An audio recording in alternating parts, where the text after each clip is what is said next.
Modern AI image generators, the diffusion models behind tools like Stable Diffusion, work by a beautiful trick. They start with pure static and slowly remove noise, step by step, until a picture appears. But to do that, they normally need one crucial piece of information at every step: how much noise is left.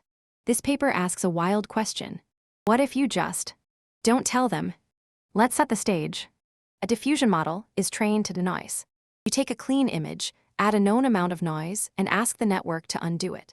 To generate, you run this in reverse from pure noise. The catch: the right move depends entirely on how noisy the current image is.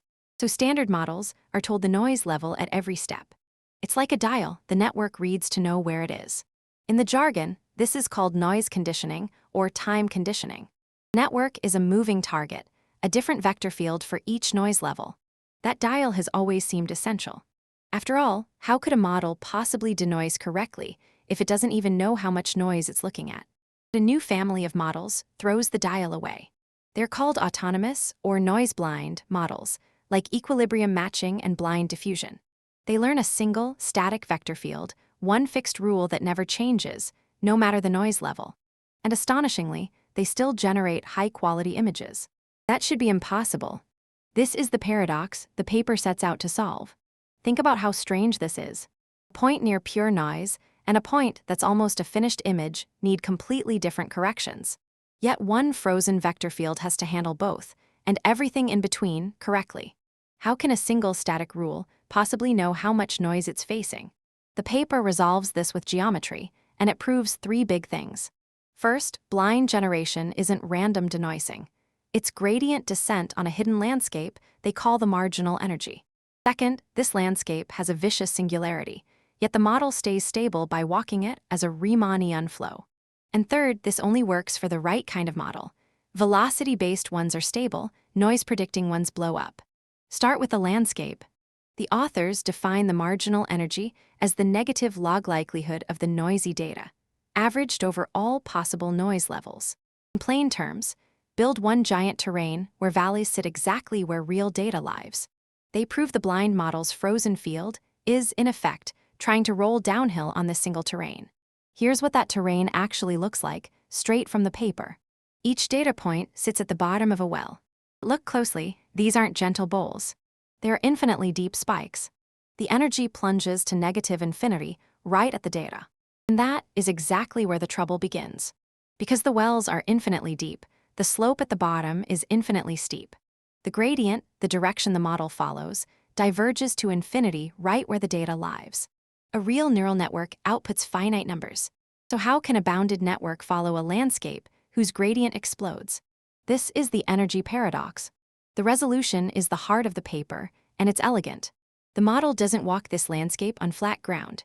It walks it on curved ground, a Riemannian gradient flow. By bending the space near the data, the infinitely steep cliff becomes a smooth, gentle slope into a stable resting point.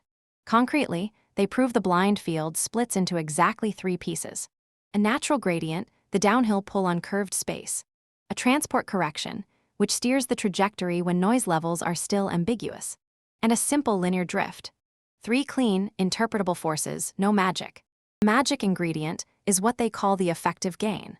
As you approach the data, and the raw gradient blows up toward infinity, this gain shrinks toward zero at exactly the matching rate. The infinity and the zero cancel perfectly. The product stays finite. The gain acts as a local conformal metric, a perfect preconditioner for the singularity. But we still haven't answered the original puzzle. How does a blind model know the noise level? The first answer is high-dimensional geometry. In high dimensions, noisy images at different noise levels live on separate, disjoint shells, like nested spheres that never overlap. So the position of the image secretly encodes its noise level. The model's uncertainty collapses to a sharp Dirac delta. The second answer works even in low dimensions: proximity. As a sample gets close to real data, it's almost certainly low noise, simply because it looks clean. So near the data manifold, the noise level becomes unambiguous, the transport correction fades away, and the linear drift smoothly absorbs any leftover singularity. Stability emerges automatically. They demonstrate this with a clean experiment, shown here. Take a simple ring of points and embed it in higher and higher dimensions. At dimension 2, the blind models smear into noise. They genuinely can't tell the noise level apart. But as the dimension climbs to 32 and 128, the shells separate, and the blind models snap into crisp, clean rings. Geometry does the work. Now the second half of the paper, and the most practical part. Even with the right landscape, actually running the sampler can blow up. They measure a quantity called the drift perturbation error, the gap between the blind field and a perfect, all-knowing oracle. As you near the data, this becomes a race. The estimation error shrinks, but the sampler's gain might explode. Who wins decides everything. For models that predict the noise, the DDPM style, the gain explodes. It scales as 1 over the noise level, which races to infinity near the data. It latches onto a small bias they name the Jensen gap and amplifies it without bound. The result is catastrophic. The blind noise prediction model produces garbage. But models that predict velocity, the flow matching style, are inherently stable. Their gain is simply 1, a constant. There's no exploding factor to amplify anything. The dynamics quietly absorb the leftover uncertainty into a smooth, bounded drift. Signal prediction models, like EDM, also survive because their error vanishes fast enough to beat the blowup. So here's the clean verdict the paper proves. Noise prediction, unstable, the gain blows up. Signal prediction, stable because the error decays fast. Velocity prediction, inherently stable, the gain is just bounded. If you want a blind diffusion model, the parameterization isn't a detail. It decides whether you get an image or noise. And the real images confirm it exactly. These are blind models on CFAR 10. Top row is the noise prediction model. It collapses into static and artifacts, just as the theory predicted. The bottom row is the velocity model, equally blind, no noise dial, yet producing clean, recognizable images. Same blindness, opposite outcomes. The numbers are stark. With no noise conditioning at all, the noise prediction model scores an FID of 40.9, which is essentially failure. Lower is better here. Velocity models score 2.6 and 2.2, matching state-of-the-art generation.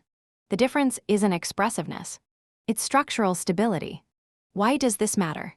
Because the noise dial has been treated as sacred in diffusion models for years. This work shows it's optional as long as you understand the geometry.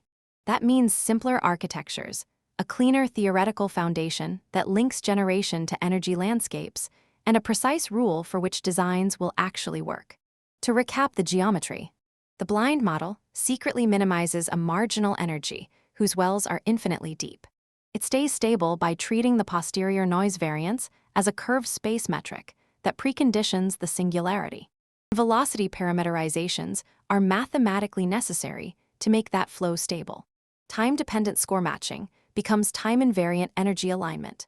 So here's the one-line takeaway. Diffusion models don't actually need to be told the noise level. The high-dimensional geometry already whispers it. Throw away the dial, walk the landscape on curved ground, and pick a velocity target, and a single static field can generate beautifully. Thanks for watching.